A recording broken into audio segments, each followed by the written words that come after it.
Good afternoon, ladies and gentlemen. If you'll allow me, I'm going to speak in my mother tongue, Hungarian. I'd like to respectfully and cordially welcome Vice President Vance in Hungary.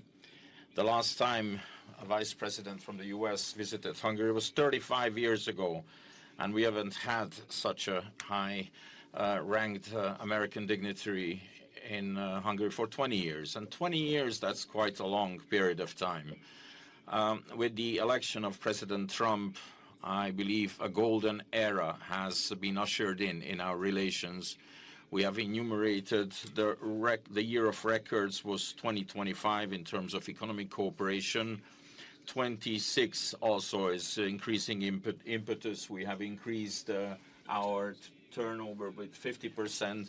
And we had 30 American companies announce FDI to the tune of 100 billion Hungarian forints. We've also strengthened our cooperation, expanded it with space technology and defense. We owe gratitude to President Trump and Vice President Vance for standing by Hungary during the past years. The United States of America is the strongest country in the world, and I am happy to say that they are our allies today. The peace and the security of Hungary, therefore, is guaranteed.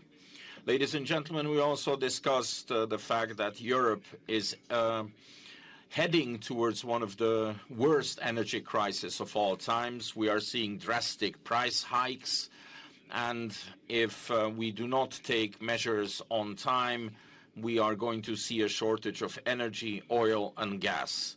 And in this situation, it is especially important that we have the energy cooperation between the US and Hungary, without which we would not be able to guarantee the energy needs of Hungary, and we could not cap our utility prices. We have talked about the United States' efforts to achieve peace.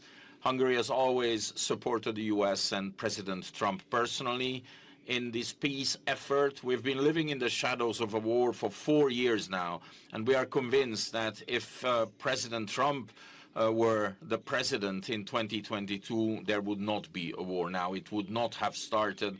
And if the Europeans, especially Brussels, would not be blocking the peace efforts of the president, peace would prevail, would have been reinstated in Ukraine for a long time already. I've also explained to the Vice President that Hungary is experiencing a very, very, very harsh and very open interference by foreign security services into our elections.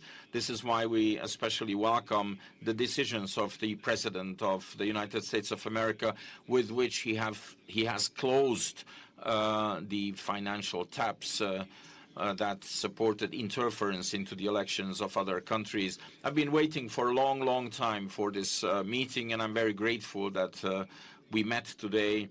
I am grateful that we were able to discuss with the Vice President the pressing issues, the great issues of Western civilization.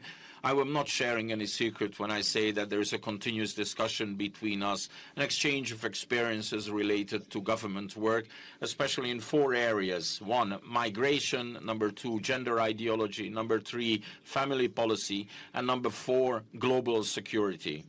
Because in these fields, Hungary has amassed substantial experiences and quite an extended network of contacts in Eastern Europe and the Balkans. And as a result of our discussions today, we have agreed that it is in the interest of both parties to continue this cooperation, and that the strategic cooperation between the 2 countries is going to be continuous and will be continued. Thank you very much for honoring us with your presence, for coming to Hungary. If you like this video, then like, share and subscribe to Mirror Now.